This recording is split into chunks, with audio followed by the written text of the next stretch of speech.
Բարև ձեզ։ Հայաստանի ներքաղաքական դաշտում այսօր սավառնում է մի նախընտրական պայքար, որի օրակարգում այնպես չէ, որ սոցիալական եւ տնտեսական խնդիրներ եւ խոստումներ չկան, բայց այնպես էլ չէ, որ դրանք առաջին պլանում են։ Առաջին պլանում ավելի շատ խորքային գլոբալ հարցեր են, եթե կուզեք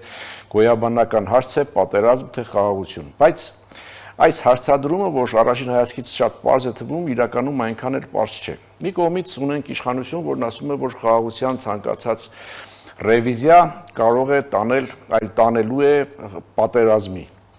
Աղետալի պատերազմի, շուտապույտ պատերազմի դուռ է բացում, ինչպես կուզեք։ Ընդդիմությունը սա համարում է քաղաքական շանտաժ եւ վախ տարածել։ Մյուս կողմից ընդդիմությունը եւս խոսում է խաղաղության մասին, բայց ուժեղ եւ արժանապատիվ խաղաղության։ Բայց նկատենք, որ այնքան էլ հստակ չէ բացատրությունը, թե ինչ է նշանակում ուժեղ խաղաղություն կամ արժանապատիվ խաղաղություն։ Իսկ հնարավոր է, որ ուժեղ կամ արժանապատիվ խաղաղություն ասելով ընդդիմությունը նկատի ունի այն քարտեզը, որը ընդունելի է մետրոյում միջադեպի պատճառով հայտնի դարձած կնոջ համար։ Հիշեցնեմ, նրա համար անընդունելի էր վարչապետի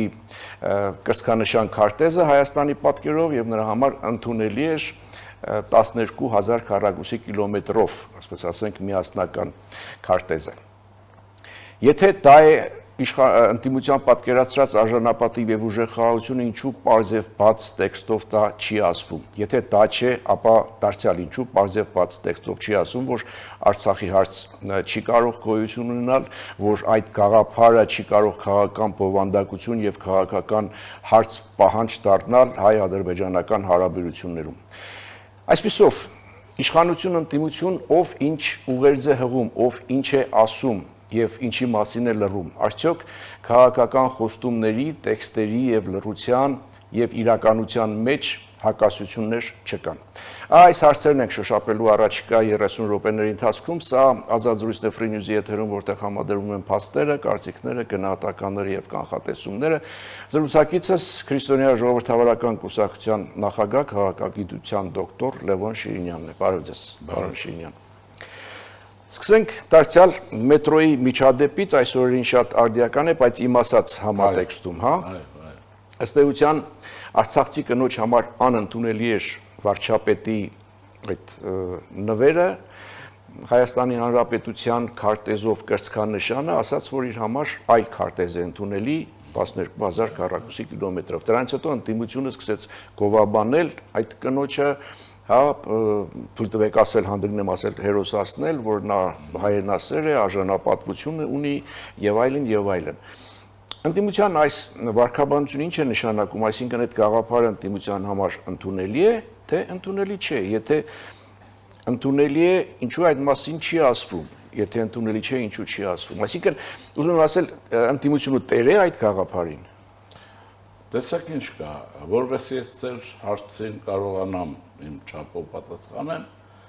ես հարցը տեղափոխում եմ դրա շրջանակներում այլ հարթություն,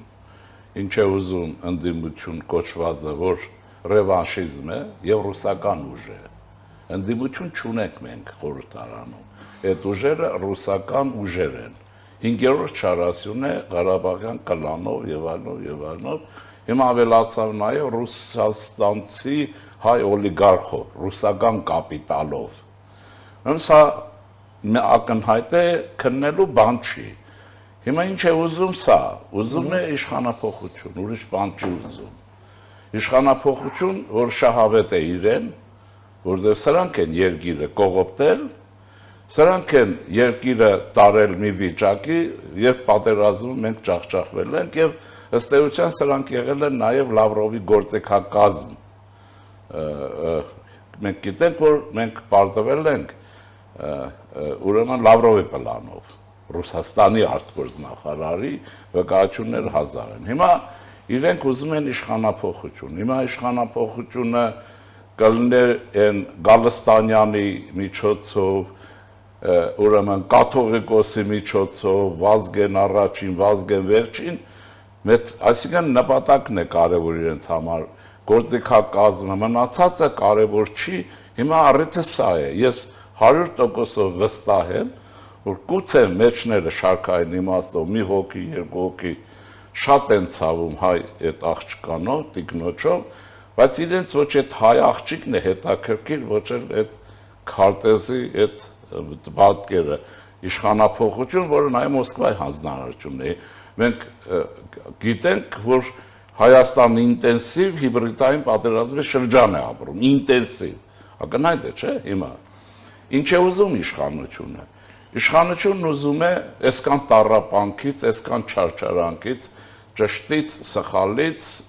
ուրեմն պատերազմից, ոչ պատերազմից Հայաստանի Հանրապետության այն չափը ինչ որ կա, որը Ալմատիի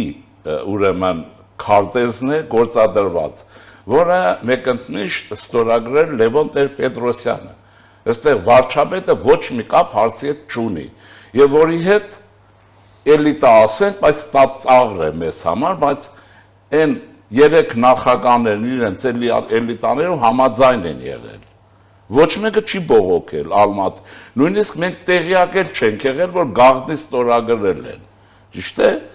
Ուրեմն այստեղ էլ իշխանություն ուզում իհարկե պետականություն եւ պետականությունը ստեղծված վիճակով, փոփոխված վիճակով չի կարող այլ կերպ լինել, քան խաղաղության պայմաններ, մեր բարական, մեր եւ այլն։ Հիմա այստեղից էլ ահա այս ամբողջը որ ծավալվեց։ Հիմա ընդունելի է թե չէ։ Այս տիկնոջ համար ասեմ ձեզ, շատ շատերի համար այդ քարտեզ այդ չափերով ընդունելի չի։ Շատ շատերի, 100,000-ավոր հայերի համար այնպես ինչպես ինքը ընդունելի չի, անկախ թե Արցախից է թե չէ։ Մի րոպե կներեք, այնպես ինչպես գերմանացիների համար հարցում արեք։ Քյոնիգսբերգի մարզը,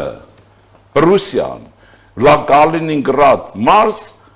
ինչ որ կա, Կարլին քաղաք ընդունելի չի։ Բայց այսօր այդպես է, եւ նրանք հանկիստ նայում են ներկային եւ ապագային։ Ես վստահ եմ, որ միացնելու են իրենց։ Շատ լավ, պարոն Շիրինյան, շատերի համար այդ քարտեզը հոգու խորքում ընդունելի չէ, հա։ Անկախ նրանից այդ մարդը Արցախից է, Արցախից չէ եւ այլն եւ այլն։ Կա հիշողություն, կա Չէ, նաեւ հայրենիք կա։ Այդ ամեն ինչը հասկանալի է, բայց իմ հարցը վերաբերում էր ինչին, եթե այդ մարդկանց համար կոնկրետ հավաքական կերպար այդ արցախցի կնոջը վերցնենք, հա, եթե իր համար ընդունելի չէ եւ ընդդիմությունը ասում է կեցես, հայրենասեր ես, արժանապատվություն ունես եւ ոչ թե մյուսների նման եւ այլն եւ այլն։ Հիմա ընդդիմությունը սպասումներ չի ձևավորում այդ կնոջ եւ մյուս նման մարդկանց այդպես դիրքորոշման մեջ գտնվող մարդկանց մոտ։ Եթե ձևավորում է այդ սպասումը, հետո այդ սպասման համար ով է պատասխանատու, ընդդիմությունը պատասխանատու Այս ռևանշիստները, իգն այդ հարցը քաղաքական հարց կարող է դառնալ, թե չէ։ Ռևանշիստները ունեն պատասխանատվության մի կետ, եւ դա պարոն Պուտինն է։ Իրենք ոչ մի բանի համար պատասխանատու չեն, ինչպես երկրի կողոպուտի համար պատասխան չեղավ, ինչպես պատասխան չեղավ Արցախ Ադրբեջանի կаз թողելու եւ այլն։ Հիմա ինչ են անում։ Բարձր իշխանություն տապալելու խնդիր ունեն, ընդրություններում հաղթելու հարց ունեն, որի հույսը չունեն։ Բայց պիտի ասեն, չէ, եթե թեմաներից մեկը դա է, պիտի հստակ չեն ասելու, չէ, ներդնում են գաղափարներ։ Այսինքն սա ոչ թե քաղաքական հարց, այլ ասենք այսպես հուզական մոբիլիզացիա է։ Հուզականիկա քաղաքական է, մանիպուլյացիա է, ծածկվում է ամեն ինչով։ Իրենց նպատակը Հայաստանի Հանրապետության իշխանության վարգաբեկումն է, քաղաքական իրենց մեջ քաղաքական կյանքի տարբերություն շատերի, ինչ որտեղ լավ հասկացողներ կան, գիտեք ինչու, որտեղ քաղաքագիտության պոստուլատներից է, եթե որևէ երկրում, այդ թվում Հայաստանում, իշխանությունը վարկաբեկվում է, իշխանությունը լինի այնպիսի հզոր պետության իշխանություն, ինչպիսին Ֆրանսիան է, Գերմանիան է, կտապալվի։ Ես այս իմաստով, ես չեմ հասկանում մեր իշխանությունների վարքագիծը, որ կարող են հանդուրժել շատ-շատ բաներ, խոսքի ազատության տակ։ Հիմա ի՞նչն է հարցը։ Ուրեմն առաջինը վարկաբեկել իշխանությունը գալիս է, որպեսզի լինի երկրորդ իսկական հարմար բահ են գտել, իրենց հասկացածով դեմոնացնել կամ դիվայնացնել հանրապետության վարչապետին, ինչու։ Շատ լավ հասկանալով, որ ոչ ինստիտուցիոնալ կատարյալ պետության պարագայում, ուրեմն ընդրություններում հերթականորեն ջախջախող ռևանշիզմը առիթ ունի ուրեմն այս վարագայում վարչապետի վարկանիշը գցել, ահա ինչի վրա են աշխատում, օգտագործելով արդար կամ ոչ արդար զայրույթը։ Եվ միանգամից իրենց ռեսուրսը ներդնել, հիմա կներեք։ Պատերազմի օրերին դուք հիշում եք, որ սրանք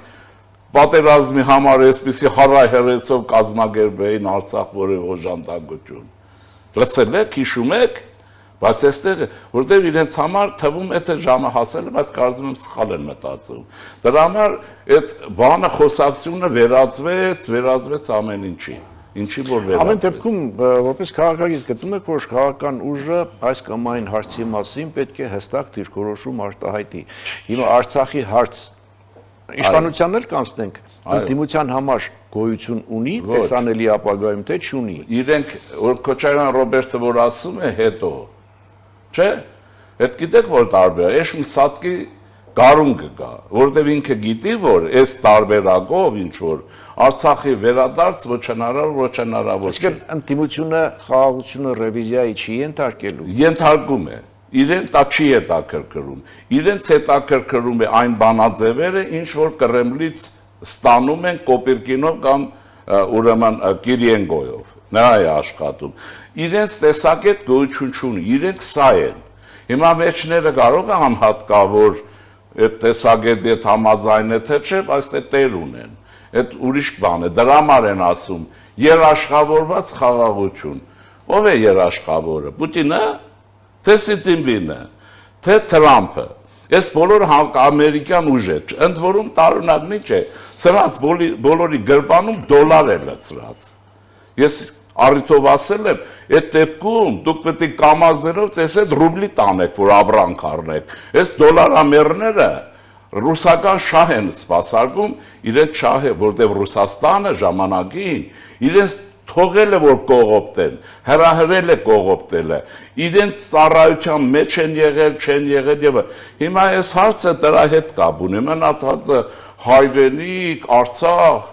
Արցախցիներ են մեծ մասը, թող վերադառնան, իրենցով է խանգարում։ Մեկը Քոչարյանի ընտանիքին խանգարել է վերադառնալ Ստեփանակերտ ապրելու, այն ժամանակ չէին գնում, հիմա գնան, ես առաջարկում եմ գնացեք, կարող եք գնացեք, բայց ժողովրդին պետք չի տանել այն վիճակին, ինչ որ անում են, եւ այս երկրի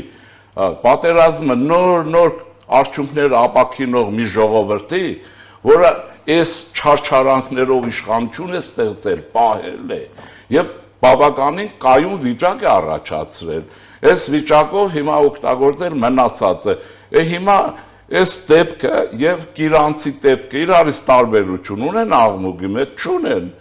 Այս սրանք չեն է դա, հիմա ասում են մենք կբանակցենք թուրքերի հետ։ Թուրքերի հետ դուք չեք բանակցի, բայց կբանակցեք, երբ որ շտիկը լինի, որտեղ համապատասխան տեղերը, իրենք այդ են ուզում անեն, բայց դա չի լինելու։ Ես մեր ժողովրդին ուզում եմ մի բան ասեմ, էլի։ Կարծում եմ, որ քրիստոնյա ժողովրդավարական կուսակցությանը եւ ոչ էլ ինձ չեն կասկածի շատ բաների մեջ եւ հաստատ չեն կասկածի, ովքեր որ շահագրգիռ չեն, այդ տնում ենք այսպես։ Մենք առիթ ենք ունեցել, որ վերջին հաշվով եղած արդյունքների մեջ եւ այլն Ամերիկան մեծ տեխնոլոգիական օժանդակության ծրագիր տա, չիպեր, ինչ որ լինելու, ատոմ եւ այլն։ Ահա թե ինչու է Մարիա Զախարովան ղժջում, ինչու է կետը աղմկում այնտեղից, որովհետեւ այդ Հայաստանը, տեսեք, չի ասում տանեմ, եկեք սովորեք, Հայաստանում ներդրումներ, որտեղ այս բոլորը պետք է լինեն, հետևանքը լինեն նաև համալսարանների ստեղծում, դա միանշան։ Այստեղ իրենք դրա դեմ են կռիվ տալիս, նաև ուրիշ բան ունեն անձնական, դե տեսնում են պարոն Թրամփը ում որ պետք է վերցնում առևանգում տանում է Գուանտանամո, խցերն է կողում, բայց սրանց ինչ կանի, որ իմանա գիտի վստահաբար քանի միլիարդ դոլար են իրենց ազնիվ աշխատանքով կողոպտել Հայաստանից եւ Ռուսաստանից։ Հարց ունեն։ Վերադառնանք մեր խաղաղությանը, ուժեղ կամ արժանապատիվ խաղաղություն։ Անկախ նրանից թե իշխանությունը դա բացատրում է թե չէ կամ ինչպես է բացատրում, որպես քաղաքագետ ինչ կասեք, ուժեղ կամ արժանապատիվ խաղաղություն կա, չափման միավոր ինչպես է չափվում դրա ուժեղությունը եւ արժանապատվությունը եւ ընդհանրապես սա իրական քաղաքականություն է թե դիվանագիտական մանիպուլյացիա։ Փոքր դատարկ շարունակենք։ Կվերադառնանք վարքյանն իրանց։ Իշեցնեմ սա ազատ զրույցն է Free News-ի եթերում, ես զրուցում եմ Քրիստոնյա ժողովրդավարական կուսակցության նախագահ քաղաքագիտության դոկտոր Լևոն Շիրինյանի հետ։ Մենք խոսում ենք խաղաղության մասին, մի կողմից իշխանության պատկերացրած խաղաղությունը եւ մյուս կողմից ընդդիմության պատկերացրածը, առայժմ ընդդիմության մասին ենք խոսում, ասում են ուժեղ եւ արժանապատիվ, հարցն է թե դա ընդհանրապես չափելի բան է քաղաքագիտության մեջ եւ ընդհանրապես դա իրական քաղաքականություն է, թե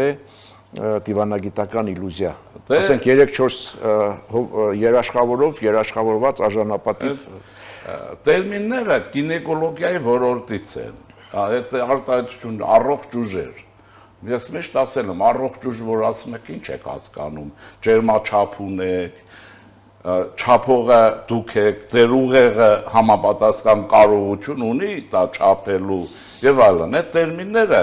արժանապատիվ խաղաղություն եւ նման բաներ։ Ես կարող եմ ասել, որ մենք հիմա գնում ենք նաեւ մեր դաշնակիցների օգնությամբ, որոնց առաջինը Ֆրանսիան է երևի, երկրորդը Միացյալ Նահանգներն են կամ հակառակը եւ Հնդկաստան եւ այլն, որտեղ ունենք ոխերին Ռուսաստանն է, որը ձեռից բաց է թողել են ոսկե թռչունը, բաց է թողել կամ թողնում է։ Այս պայմաններում մենք գնում ենք արժանապատիվ խաղաղության։ Ես չգիտեմ ինչու մեր իշխանությունները դա չեն ասում։ Մենք գնում ենք արժանապատիվ խաղաղության, որովհետև մենք եթե հիշում ենք 20 տարի 20 թվականից հետո եղած վիճակը, մենք գիտենք թե մեր բանակն ինչ վիճակում էր եւ որևէ զորամաս ի վիճակի չէր ադրբեջանական զորամասի դիմակայելու։ Հիշեք, կամավոր ոչ թե կամավոր, այլ անզորությունից, շփոթմունքից, բարոյական անկումից հետո գերի էին ընկնում անհասկանալի ձևերով։ Հիմա սրանից հետո այո, Միացյալ Նահանգներ եւ այլն, ովքեր Ալմատի փաստաթուղթն ընդունում են, հիմք են ընդունում։ Այս սրանք ուրեմն տանում է արժանապատիվ խաղաղության։ Եվ տեսեք, հիմա տեսեք, ինչ է վատթարությունը, թրքականությունը, որ իրենք են ասում։ Այնտեղ է հասել, որ Ալիևի նախորդ շրջանի այն հռետորաբանություն, որ ասում են տհաճ խոսակցությունը, վերակրկնում են տարիներ հետո այս բանից հետո։ Միշտեր Ալիևը այս Թրամփի, այսինքն օգոստոսի 8-ից հետո որևէ հաղորդագրություն չունի, որտեղ հայ ժողովրդին եւ իշխանություններին այս կամ այն կերպ այն չափերով վարկաբեկում ինչու։ Ասեմ ձեզ, որովհետեւ վստահաբար նա գտնվում է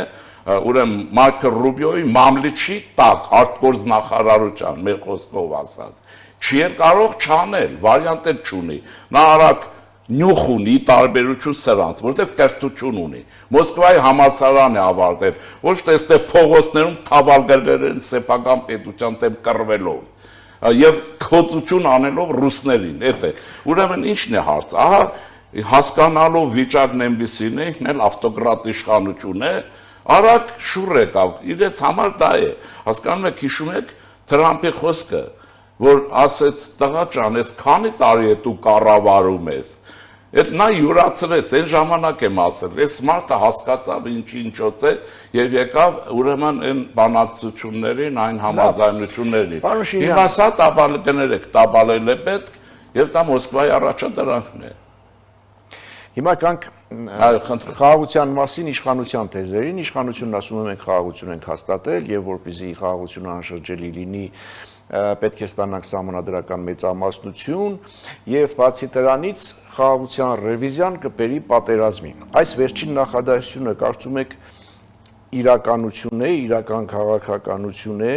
համապատասխանում է իրականությանը, թե մանիպուլյացիա է եւ քաղաքական շանտաժ է ընտրական նպատակներով։ Տեսեք, ես մի քիչ ուրիշ կերպ եմ պատկերացնում, միտքս կասեմ, մինչև խաղաղություն բառը, որտեղ դա շփոթմունք է մեկ առաջացնում է նաեւ հակադրություններ։ Ասենք անգերց կրված զինվորը լավ էլ չի հասկանում, սպամ, թե այդ խաղաղությունը խաղաղություն է, էլի։ Բայց հիմա կա քաղաքական մասը։ Ես կարծում եմ, որ մենք որևէ տարբերակ չունենք պարտությունից հետո, ուրեմն Ալմատի այն քարտեզը, որը դարձրել են ու գովաբանում են ինչ են անում, բանը, դրանից ենքով մենք ոչ մի շանս չունենք անելու։ Հիմա երկրորդ մասն ասեմ։ Հիշեք, որ միջազգային իրավունքը 10 սկզբունք ունի։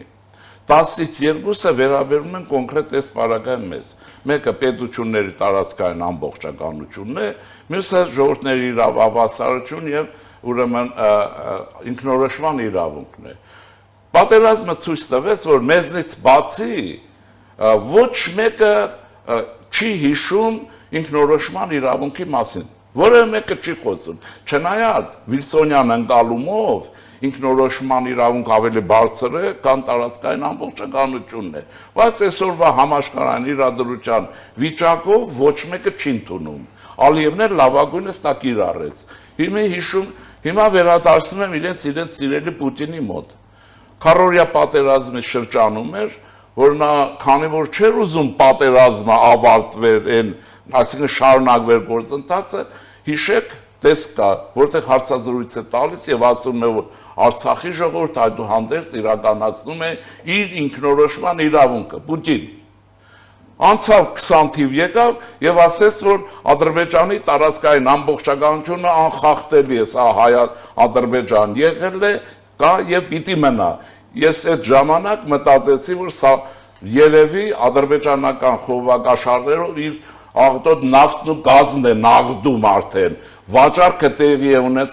ունեցել նաեւ տեղորոշման կայանը։ Մարդիկ ասում էին ռուսները ինչ, ձեր պապան են, հարազատն են, քանի անգամ եք ուզում դավաճանվեք, որ հասկանաք։ Այսինքն, տեսեք, մի 10 տարի առաջ ասում էինք ինքնորոշման իրավունք հայերի համար Ղարաբաղի, մի 10 տարի հետո այդ ինքնորոշված ղարաբաղցիներին Բաքու է ուղարկում, որովհետեւ ծպտուներ չկարողանան անել։ Մյուսը տարածքային հիմա եթե մենք ես կարծում եմ այդպես է իշխանությունը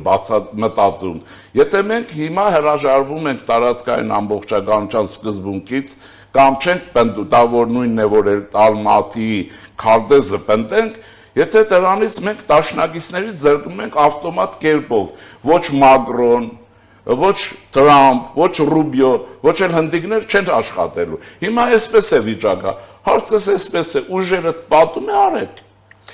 կարող եք, հիմա իսկ եթե չէ, տեսնում եք արևմուտքը իշտիկունք է գալու։ Միջազգային իրավունք աշխատումով այնքանով, որքանով հզորություն ունեք։ Ես մի պատկեր եմ սովորաբար ասում, թույլ տվեք ասեմ, էլի։ Մենք մտնում ենք Հայաստանի հրաշալի սիթիներից մեկը։ Իրականում ես ինչքան աշխարհում ուր եղել եմ, հրաշալի, ուրեմն դա մերն է, իսկապես կապ չունի, որ Ալեքսանյանի սեփականությունն է, մեր ժողովրդինն է։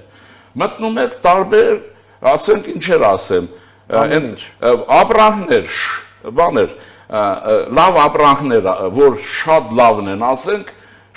երեխեքի համար շոկոլադի լավ տեսակներ եւ մարինկան մեջը, որ հայկական բան է, էլի, ծերա։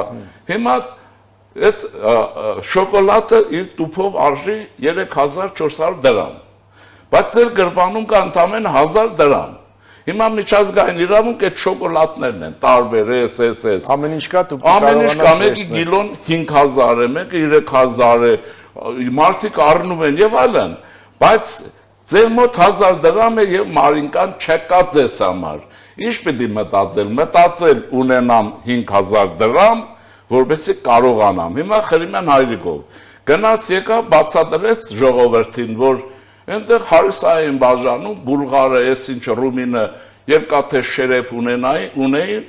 մերը թղթի շերեփ էր։ Ես ուզում եմ Խրիմյան հայրիկին լրացնեմ, վաղուց էի առիթը որոնում։ Այդ թղթե շերեփից առաջ ուղեղ պիտի ունենաս, որ թղթե շերեփ չունենաս։ Եղավ, թե չէ մանիպուլացնելու են, արինը քամելու են, հարիսային էպելու անընդհատ, եւ դու ունենալու ես անդադ թղթե շերեփ։ Հարիսա կա,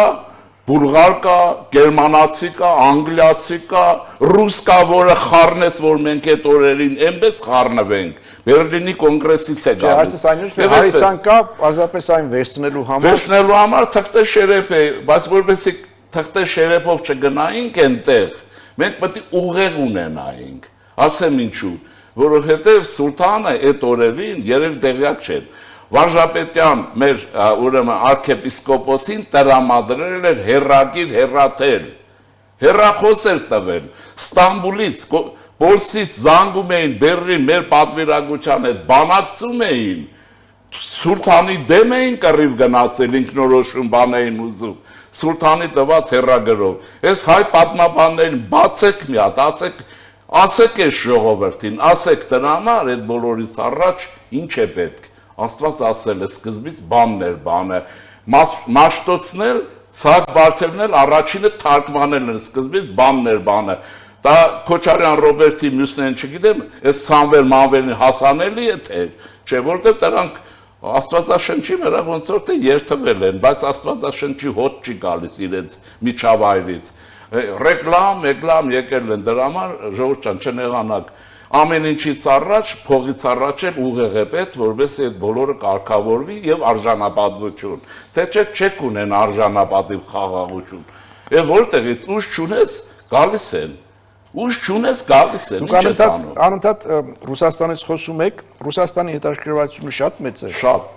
բայց ասեմ, որ ես ուզում եմ մեր ժողովրդին ասեմ աչքները լույս։ Ինչով։ Ռուսաստանն արդեն այն վիճակին է հասել, որ 4-5 տարի է չի կարողանում հեղաշրջում անել իր ծառաներով։ Հիմա դա գնում է, Ռուսաստան տնտեսական առաջընթաց չի ունենալու, տեխնոլոգիական չի ունենալու։ Ես ես մեր նույնիսկ օլիգարխներին եմ ափսոսում եւ զարմանում։ Սրանք նեկրոֆիլի բնավորություն ունեն։ Գնացեք Զանզիբարին փաթաթվեք, Ռուսաստանը գնում է, ինչ եք ուզում, գնում է, բայց Ռուսաստանը իր բնավորության համաձայն հայոց արյունը թափելով է գնում, դա միանշանակ է։ Ընտրությունների ժամանակ ինչ քվեարկության օրը դրանից հետո ինչ կանխատեսումներ ունեք։ Կարծում եմ, որ ուրեմն իմ ընկերներից մեկը, ասիկուսակցության շատ լավ բան առավոտ քննարկում ենք, Տադևոսյան Արգիշտը շատ լավ մի բան ասեց, որ այս անգամ, այս տարիներ ամենահեշտ ընտրություններն են մեզ սպասում, ամենահեշտ, ասում է ռուսական այդ ուժերին ձայն չեք տալիս ում ուզում եք տվեք, հարցը փակվում է վերջնականորեն։ Լավ, ճիշտ, ես էլ իրեն խոստացա, որ կասեմ, եթե առիթ լինի, ուրեմն սա այնպես մնացածը կանխատեսելն այսպեսին է, մենք ընտրություններ պիտի անենք, իշխանությունը պարտավոր է օրենքի կիրառությունը ապահովել, կարծում եմ կանի, եւ իրավապահ համակարգի մարդիկ էլ պետք է իմանան, որ սա ձեր երեխա է, ձեր ապագան է, թորների ապագան է, հերիք է թորից խոսեք, այդ թորների ապագան հիմա ստեղծեք, ոչ թե գողացեք, որ 40 տարի հետո էլ ձեր ծոռները լավ ապրեն, ու դեբիլ են, չեն կարող աշխատել։ Ուզում եմ ասել, հիմա պիտի մենք աշխատենք եւ այդ ընտրությունները կանոնավոր անենք։ Մեկ հարցելու ավարտենք։ Ձեր որպես արդեն կուսակցության ղեկավարի հաշվարկները որոնք են։ Ես կարծում եմ, որ 4% հաղթարելու ենք, որտեղ այն տպավորությունը, որ ունեմ մարզեր, Երևան, կարող ենք ելնենք քայլենք։ Հիմա անցել է ժամանակը եւ ես 7 տարի ես իմ ընկերների հետ Հայաստանի հանուն կայունության եւ հանուն շատ բաների, նաեւ իշխանության նոժանդակելու պետությունը պահելու համար, ինչպես որ ժամանակին խոստացել, ես իմ խոստում կատարել եմ, խնդիրը հիմա ինչն է։ Ոչ միայն մեզ խոստումի փոխարեն այն ինչ որ արել ենք, պատասխան տալն է։ Այդ օլիգարխներն ինչ են արել իմ ասածի, իմ արածի համեմատ։ Մի հատ ժամանակը կգա բացեն թող։ Հա, Ռուսաստանից աղդոտ փողը բերել ստեղ լողացրել հետ են տարել կամ հակառակը։ Հիմա երկրորդ մասը կա։ Ես կարծում եմ, որ մեր պետականությունը հարատևության կարիք ունի։ Հավատում եմ դրան, բայց եթե մենք ուղեղ ունենք, չվիրավորելով որևէ մեկին, այդ պայմաններում մեր պետության եւ մեր ժողովրդի համար խիստ անհրաժեշտ է, որ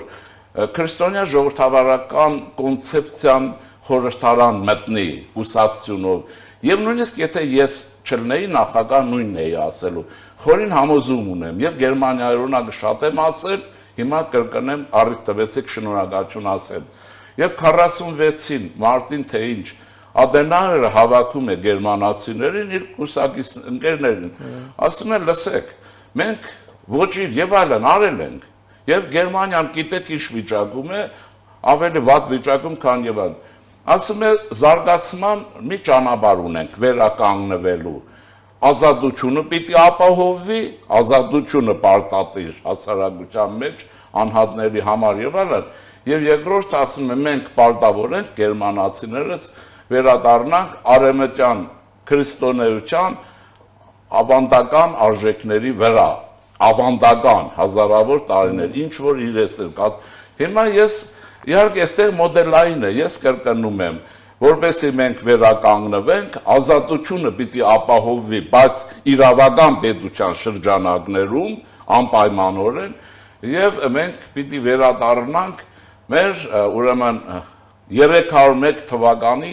քրիստոնեական արժեհամակարգի վրա քաղաքականություն վարենք, դա ոչ կղերականություն է, ոչ մոլեռանդություն եւ այլն։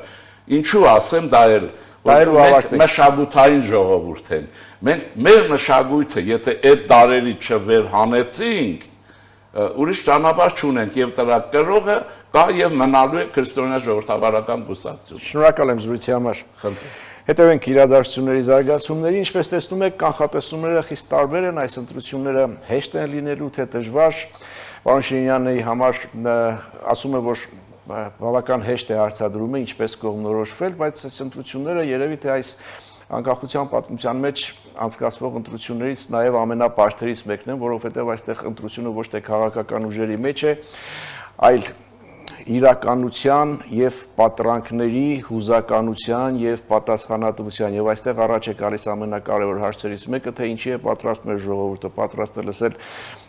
թեկուզ դառը եւ դժվար իրականությունը, թե հուզականությունը եւ որտեղ եւ ինչպիսի ընտրություն պիտի կատարի։